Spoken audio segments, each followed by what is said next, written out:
listener production. Hi, Natarsha Belling with you and welcome to the afternoon edition of The Briefing. Coming up in our deep dive, what happens next? We unpack the US military strikes in Iran and the possible retaliation. Did Donald Trump's Operation Midnight Hammer help stop World War III or set off a dangerous new wider war in the Middle East? But first, let's check the afternoon headlines this Monday, the 23rd of June. There are reports that Iran has threatened to launch terrorist attacks against the US in retaliation for America's attacks on Iran over the weekend. Hundreds of protesters have taken to the streets in Tehran, voicing their anger over the US attacks. There still is a lot of public anger unloading here on the streets of Tehran. Thousands of people have come here to Revolution Square, first and foremost to criticize U.S. President Trump and to vow revenge for the strikes on Iran's nuclear facilities. That audio thanks to CNN. Meantime, back home, Prime Minister Anthony Albanese has finally fronted the media more than 24 hours after President Donald Trump confirmed the attacks on Iran's nuclear facilities. Anthony Albanese officially backed the US mission, but refused to answer any questions about Australia's role in providing any military or intelligence support to the US, or whether our federal government was given any warning about the attacks, like the British Prime Minister. Here is Mr. Albanese. We don't want escalation and a full-scale war. We are deeply concerned about any escalation in the region, and we want to see diplomacy, dialogue and de-escalation. And that's why Australia called upon Iran to come to the table and abandon any nuclear weapons program. We urge Iran not to take any further action that could destabilise the region. In other news this Monday, new research has shown our national road toll has now hit a 15-year high. The Australian Automobile Association has found just over the past 12 months, 1,337 people have been killed on our roads, the highest number of fatalities in Australia since 2010. And it's been a long time between songs, but one of Australia's most famous rock bands is heading home for their first national tour in a decade. AC/DC has announced their Power Up tour, which kicked off in Europe last year, is now coming to Australia. Tickets go on sale this week for the gigs that are being held in November and December. Now it's time to get into our deep dive on the US attacks in Iraq with foreign affairs expert with the Australian Strategic Policy Institute, David Wroe. David, thanks so much for joining us. What are your initial thoughts of this US targeted strike on Iran's nuclear capabilities? So I think Donald Trump has taken the gamble that there was an opportunity to take off the table Iran's nuclear weapons program, which has been an ongoing destabilising problem and a risk for the Middle East and for the world, that he's gambled that that was a doable thing after Israel degraded Iran's defences and degraded the Iranian government, has obviously targeted and killed some of its military leaders, some of its top scientists, some of its top state leaders. And he took that chance because it was doable now, and it was worth the risk, knowing that Iran might have to retaliate and might respond forcefully, but he decided the risk, that the gamble was worth taking. The thing to watch now, of course, is how does Iran respond, and it's got its own calculations to make around, can we save face and retaliate? What do we need to do that without provoking an even greater response from the United States? Because as you will have heard, Trump has threatened to basically bring down hell and fury on them if they do over-respond, particularly targeting US assets in the region. There are about 40,000 US troops in the Middle East, all within range of Iranian missiles and drones. And if Iran targets any of those, very likely the Americans will hit them harder. And I think all of the messaging from the past 24 hours, particularly Pete Hegseth last night in his press conference with Dan Kane, the chairman of the Joint Chiefs, was very much aimed at sending that signal to the Iranians of reassurance that this was about a single operation to take out your nuclear program. It's not about regime change, and it's not about an ongoing war. Donald Trump, of course, has interfere with that somewhat with a reckless post today about regime change, but that's just Trump. There's not much you can do about that, but that's where I see things at the moment. So, David, I was just about to ask you that question because the big concern right now is there seems to be this growing division within not only Donald Trump's Make America Great Again basis. You notice that he was wearing that cap the entire weekend, including in high-level meetings, but that there seems to be some type of division now within his key leadership team. He came out, whether he meant it or not, and it was a rogue social media post, one may argue. The bottom line is he is the US president, and he's saying now it was more about regime change than what it was about getting rid of Iran's nuclear capability. So do you think this is about, one may argue again, oil prices, oil supply, and regime change rather than getting rid of a serious nuclear power? It's extremely frustrating when Trump comes out with those posts, and I just don't know. I mean look, there's a whole new field of study, I reckon, around sort of psychopolitical analysis where you have to take into account the personal oddities of the individual leader. Trump's created a whole field around that. But look, my view is that the American establishment as a whole has been interested here in removing nuclear weapons from Iran's future prospects, and that I think that is a justifiable aim for them to have. Like I say, it has been one of the most intractable problems that the world has faced in recent decades. I think probably Trump just likes stirring things up and being the centre of attention. For all the hundreds of millions of dollars they spend on strategic communications, to then have the president go out and undermine it like that is, like I say, just extremely frustrating.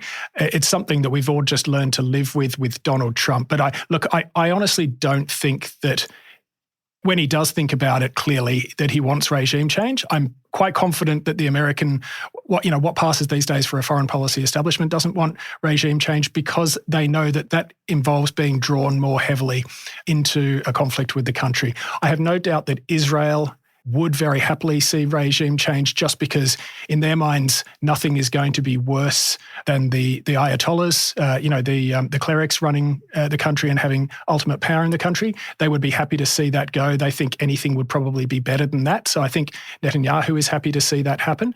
But I think the Americans probably have a slightly more nuanced position, which is that some form of continuity is preferable to complete destabilisation through, a collapse of the regime.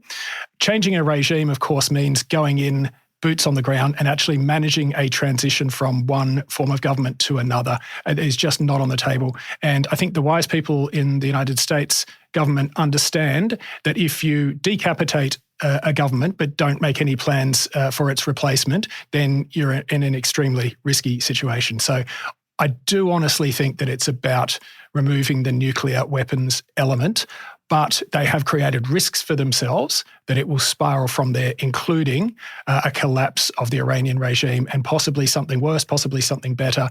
You just don't know.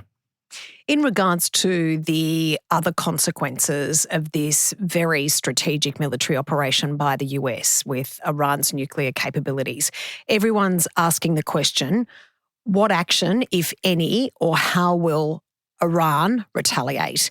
Now, there's already been speculation in the media, and this situation and story is changing incredibly quickly, hour by hour. There is already speculation about sleeper cells in other countries and serious speculation about the possibility of a terrorist attack on US soil or in other countries. Do you think we could see that? Yeah, well, look, yes, it's possible. Just to talk you through the way I see the immediate possible responses. One is that they attack US assets in the region. I think that would be risky from their point of view because it would invite a heavy retaliation from the US. They could use cyber attacks against the US. The Iranians have some pretty formidable cyber capabilities. They're not quite China or Russia, but they're no slouches on the cyber front. They, of course, have their terrorist proxies around the Middle East, admittedly heavily degraded by Israel. Notably, Hezbollah in Lebanon is a shadow of its former self because of all the operations the Israelis carried out against them. Sleeper cells. Look, I don't want to sound complacent, but I think that's probably a little bit more on the spy thriller end of the spectrum at the moment in terms of, possible terrorist attacks. I suppose the idea of martyrdom does have quite a strong tradition in the Iranian form of Shia, Islamist thought. But look, generally speaking, we haven't seen Shia Muslims carrying out terrorist attacks for political purposes in the West. Overwhelmingly, it has been those, Sunni-affiliated groups like Al-Qaeda, like ISIS, that have been doing that. It would be unusual for Shia groups to do that. But certainly, I think those basic three pillars of direct attacks using drones and ballistic missiles in the Middle East, cyber attacks, and some kind of terrorist attacks using proxies, they are the three broad areas that I see as elements of violent retaliation. Beyond that, I think you mentioned before, oil exports. The Strait of Hormuz is another option that Iran is certainly considering. I believe its parliament voted, for what it's worth, its parliament voted in favour of doing that. But of course, the Ayatollah and the Council of Clerics does need to make a final decision. But that would be an option that they can consider as well, more on the sort of economic front. Again, that has its shortcomings as a retaliation as well. So even that isn't certain. I honestly think probably right now the Iranians are, I think they're struggling to come up with an adequate response, and it might take them some while. And so I think we might have to wait a little while to see what they'll do. In regards, you mentioned it before, David, Russia and China. Everyone's saying, there is the school of thought. Did the US, which you agree with, did the US's attacks prevent an escalation of a world war? Or some may say it almost will start a wider war. What do you think Russia and China's role will be in this? Because we understand the Iranian foreign minister is already on his way to Moscow. Yeah. It's a really interesting signal that he's chosen to make his first overseas trip. I know he came back from, I think it was Turkey. I can't remember exactly where. He was off on another meeting, but he's gone straight to Russia as his first international visit after this has happened. I think that's very telling. So look, the way I break it down is, as I indicated before, I think that over the longer term, it is reducing the risk of conflict in the Middle East by removing that nuclear element. Certainly in the shorter term, there is considerable risk of something escalating. So the way I break it down is that if they can get through this immediate period safely, then over the longer term, things will be safer. China and Russia, look, my suspicion is that China doesn't want to get involved in this. They just don't see an immediate interest. They've got their own immediate interests around things like Taiwan and the Indo-Pacific and the South China Sea. Russia is well and truly tied up with Ukraine, which is overwhelming their primary interest. Again, I don't see Russia wanting to get too involved in this. It's possible that Putin might have invited the Iranian foreign minister to Moscow in order to send a signal to Donald Trump that I will help you keep the Iranians calm and help you ensure that they moderate their retaliation as a favour to you, Donald Trump. That will buy him. And we all know that that Trump has a certain affinity for Putin. He seems to like him. He respects him. Putin will buy some extra cachet and some extra credit with Donald Trump by helping to manage the Iranians. So it's possible that Putin extended the invitation to the Iranians for the foreign minister to visit. Equally, the Iranians might think, well, Putin clearly has some credit with Trump. He knows how to manage Trump, knows how to work him. So perhaps if we pay some attention to Moscow, they might be able to help us sort things out with the Americans. So, I can see a reason for them to sort of use each other to burnish their circumstances, their credentials with the United States. But I don't think Russia is going to get deeply involved, certainly not at a military level, to help the Iranians out here. David, human rights barrister Jeffrey Robertson has actually criticised the US attack on Iran. He's actually said in regards to a matter of international law, it is no different from Russian President Vladimir Putin's attack on Ukraine or the George W. Bush, Tony Blair, John Howard invasion of Iraq. And I'm quoting Jeffrey Robertson again, and he says these are all cases of a fundamental breach of the world order. Your thoughts on this? On a legal level, I don't want to go up against Jeffrey Robertson when it comes to international law. On a moral level, I just don't see how you, with a straight face, you can make equivalences between the three. Russia's invasion of Ukraine has involved thousands upon thousands of reckless killings of civilians, deliberate murder of civilians, rape, torture, the kidnapping of children and taking them over the border to Russia. It is a moral atrocity on the highest scale. The US operation yesterday was a targeted attack on nuclear facilities, something that the whole world outside of Iran itself agrees had to end, i.e. the Iranian pursuit of nuclear weapons. I have not heard any indication that any civilians were killed. The Iranians themselves say that they largely evacuated the sites because they saw it coming.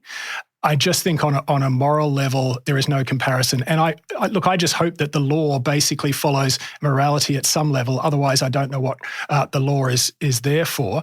I mean, the Iraq invasion of 2003, somewhere in between, was a legal fabrication and a legal fiction by the United States. Look, I don't disagree that the United States made a terrible strategic and moral blunder with Iraq. Again, I would never compare George W. Bush to Vladimir Putin. I don't think George W. Bush is fundamentally an indecent person, but I think Vladimir Putin is all but evil. So I just think that these things are worlds apart. David, the Prime Minister, Anthony Albanese, made his first public comment about these US strikes today, and he appealed on a number of times for diplomacy, for dialogue and de-escalation, although he did, for the first time, publicly support the US strikes in Iran. Do you think we will ever see diplomacy, dialogue and de-escalation in this current crisis in the Middle East? Yes, I think we can. There is still quite a lot to talk about. The Iranians should recognise that while their nuclear program has been set back significantly, they do actually still have something or things that they can bargain with. One of those is a quantity of highly enriched uranium. We don't know to what level it is enriched, whether it is to weapons grade or something below that, but there is said to be some hundreds of kilos of fissile material that the Iranians already have in their possession. The whereabouts of it, as the Americans, I see reported, the Americans have acknowledged today, is uncertain. It's not known. That is a big card that the Iranians can play.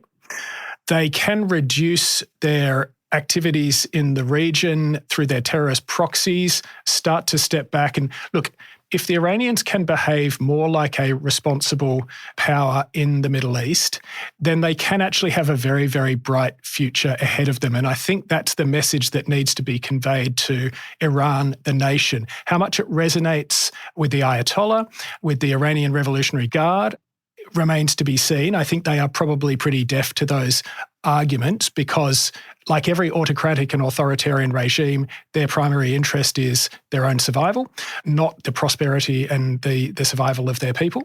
But the message to the Iranian nation ought to be, you can have a really prosperous future. Iran is an amazing country. I mean, it's very large. It's got 90 to 100 million people. It's a highly educated country. It's a very sophisticated, in many ways, actually quite sort of progressive thinking country, at least in terms of the population.